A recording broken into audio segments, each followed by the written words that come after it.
Asalaamu calaykum waraxmatullaahi wabarakaatuh. Waxaan wanaagsan dhammaan asxaabta nagu xiran. Guud ahaan muuqaalkan waxaan kaga jawaabi doonaa su'aalo dhowr ah oo asxaabta nagu xiran maalmihii la soo dhaafayna soo weydiinayeen, kuwaas oo guud ahaan xiriir la leh warqadihii dhowaantan loo soo diray qaar ka mid ah dadka applicantska ah. Inkastoo su'aalahana la soo weydiiyey badnaayeen, haddana waxaan isku dayi doonaa inaan ka jawaabno qaar ka mid ah su'aalaha ugu muhiimsan, sida yaa loo soo diray warqadan, ama suuragal tahay in hadda kadib loo soo diro, maxay tahay ujeedka ay xambaarsan tahay warqadani, ma isla Soomaalida dhexdeeda ayay ka soo fushay mise banaanka ayaa looga yimid. Ugu dambayn, maxaa kula gudboon haddii warqadan adi ahaan lagu soo diro? Waa Saacid Xaaji Aadan, soo dhawaada mar kale. Ugu horreyn, warqadan waxaa soo diray hay'adda dowladda Canada u qaabilsan soo galootiga ama dadka immigrantska ah. Mana aha markii ugu horreysay ee ay hay'addu isticmaasho warqada noocan oo kale ah. 2021 ayay hay'addu isticmaashay warqad tan la mid ah, taasoo ay ku muujinaysay walaaca ay ka qabto jiritaanka dad lacaga ku bixiya ama looga qaato sidii ay Canada ku tegi lahaayeen. Haddana waa markii labaad oo ay hay'addu walaackii hore la mid ah muujiso. Warqadan ayaa u soo dhacday dad kala duwan, haba ugu badnaadaane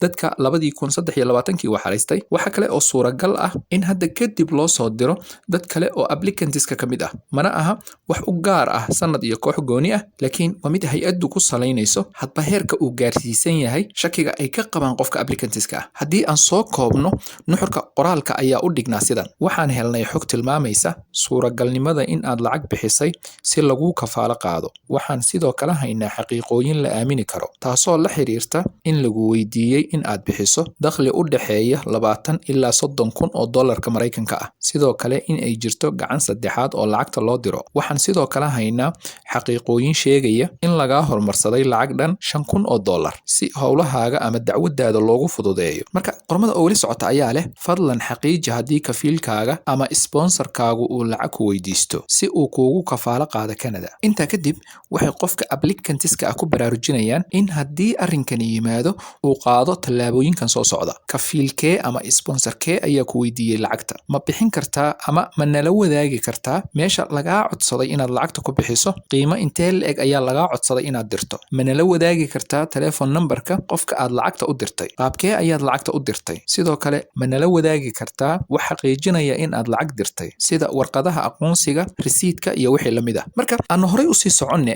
ujeedka warqadani xambaarsan tahay ayaa loo turjumi karaa laba arrimood oo kala ah: in saraakiishu heleen xog arrintan ku saabsan, isla markaana doonayaan in ay ka gungaaraan, maadaama ay agtooda ama guud ahaan dowladda Canada ka tahay faldambiyeed. Waxa kale oo suuragal ah in ay tuhmeen dadka qaar, sidaa darteedna tahay digniin loo dirayo sponsorka iyo applicantska labadaba, si ugu yaraan arrinkan ay uga digtoonaadaan. Haddaba, sidee ku suurtowday in xogo noocan oo kale ah loo dusiyo hay'adda? Arrinkan wax Soomaalida dhexdeeda laga xuuraamay waa uu noqon karaa. Waxa kale oo uu noqon karaa mid laga soo dheegtay dadka Soomaalida ay shaqo wadaagta yihiin ee ajnabiga ah. Tusaale, waxaa marmarka qaar dhacda in qofka lagu qoro ama sponsor looga dhigo qof ajnabi ah oo aan Soomaali ahayn. Waxaa marmarka qaar suuragal ah in qofkaasi helo xogo xasaasi ah, sida xogtan hadda hay'addu soo bandhigtay iyo kuwo kale oo lamid ah. Sponsor ama applicant ahaan, waxa kale oo suuragal ah in waqtiga interviewga lagu guda jiro lagu weydiiyo su'aalahan iyo kuwo lamid ah. Sidaa darteed, ha lagu soo diro ama interviewga dhexdiisa ha lagugu weydiiye. Waxa kula gudboon ayaa ah